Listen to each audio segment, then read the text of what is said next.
Just to prove that decent, progressively influenced music isn't dead yet. That's the Dreaming Tree, and from their album Grafting Lines and Spreading Rumours, and a rather marvellous track called Ashes. And I'm very proud to say this afternoon in the studio with me, I have that very band. Good afternoon, guys. Hi. Good afternoon. It's fantastic to see you. And firstly off, congratulations for an absolutely superb album. Why, thank you. It's one that caught my ear straight away. I've been playing it for a while now. So how long have you been together? Roughly about 5 years, I'd say.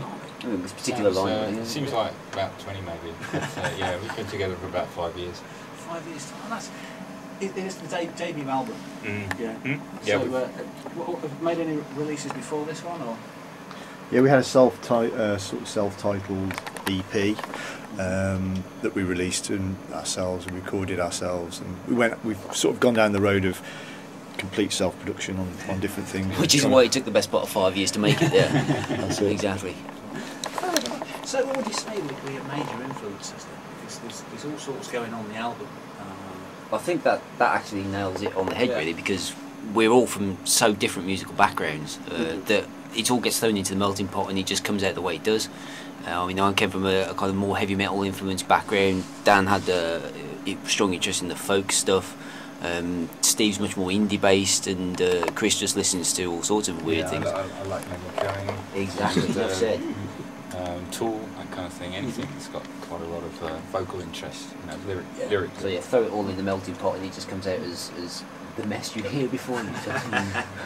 You saw that the vocal style is distinctive as well. Because it's That's very polite. No, I was trying to be nice. No, I do like the way the vocals come over, because it's a strong voice, but it doesn't dominate everything else, and that to me works a treat. Is that kind of a deliberate thing, or? It's weird. I think it from my point of view, it is what it is. I do enjoy being a part of something, and I don't feel that in terms of the music itself, I don't particularly. I'm not interested in standing out, you know, and dominating. But which is just as well, because the rest of us are a bunch of raging egomaniacs and just wouldn't allow it. So yeah, so no, there's not enough guitars there, not enough drums. Take the vocals down a bit. I'll sort it out. No problem. Yeah. But that, again, that balance that you get. Do you actually have? I was talking to Jay Borey the other weekend, and they were saying they're just back in the studio recording a new album, and they were saying it was quite good because of the egos that that they battled to get the parts there that they wanted. Do you kind of use that as part of your creative process as well, or have you got a?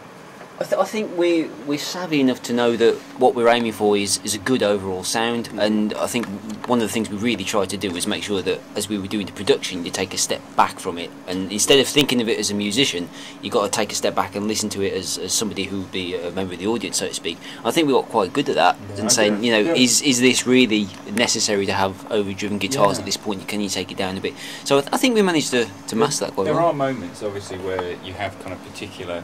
You kind of stick to your guns and think, this is how I want it, and there are a few moments where I got particular about a few things, but you know, it does it's good because we're quite diplomatic, I think is probably the best word, but yeah, we managed to smooth things over and listen to one another, and I think that's what's good about it. I think as well, I can speak from my point of view, is that more interested in the overall production and the arrangement and stuff like that, rather than any specific part.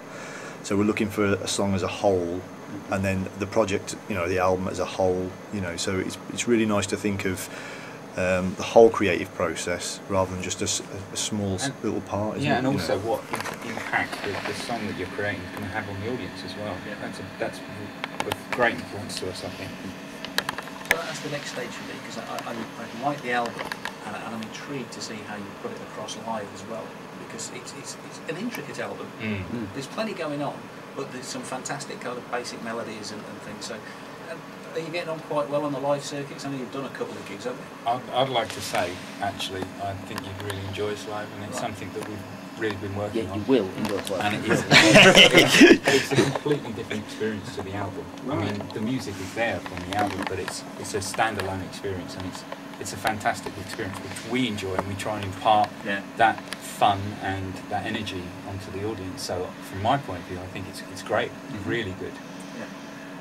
There's moments on the album, the opening track, I can't get we're always playing the opening track, Ring, because it kind of, you think, oh yeah, this is going to be one of those albums that's going to be nice and short and sharp, and then you go off into these fantastic 8-minuters.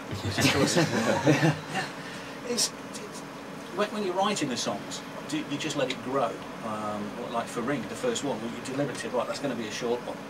Or do you just let the song develop as it will? It's a mix of all of those, isn't it, really? I mean, sometimes we come up with the original idea and we think, right, okay, we know that broadly is going to be a verse, chorus, middle break, end kind of song. And then there's others that have just got so much scope when you start doing them, the potential is, okay, this could carry on.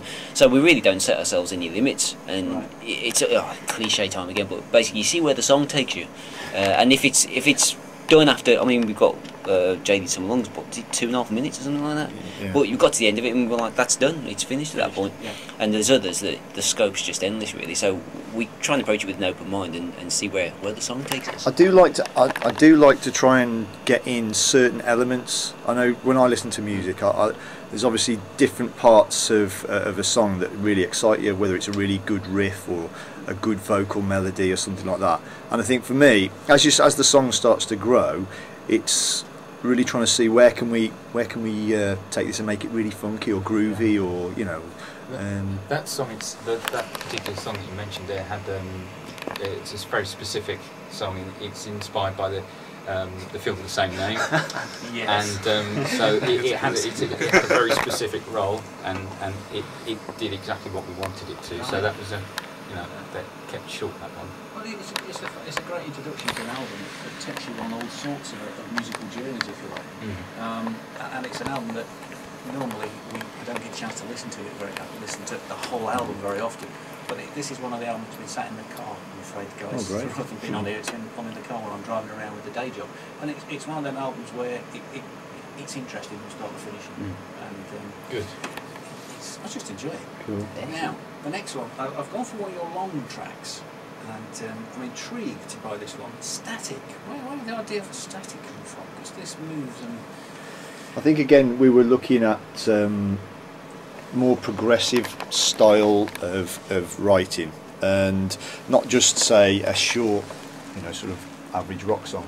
So we were trying to get a little bit more experimental with what we were doing, drawing on, like I say, more progressive music. I know I've been changing my listening tastes and getting a little bit more into sort of your 70s prog bands and some obscure things. I've got a friend of mine who's really into his progressive stuff, and just getting into Gentle Giant and people like that, and Atomic Rooster, and there's a Scottish band, I think they only ever did one album. It was called Writing on the Wall, or the band was called Writing on the Wall. So I was getting more into progressive stuff. I know Neil's really into his Dream Theater and stuff like that. So I think the with Static was probably one of our first sort of more progressive type songs, that. And the song itself is primarily about mass communication and our rather apathetic relationship we have with media and television, and the effect that has on us as individuals. So I'm just going to play the tune. This is fantastic. This is The Dreaming Tree and Static.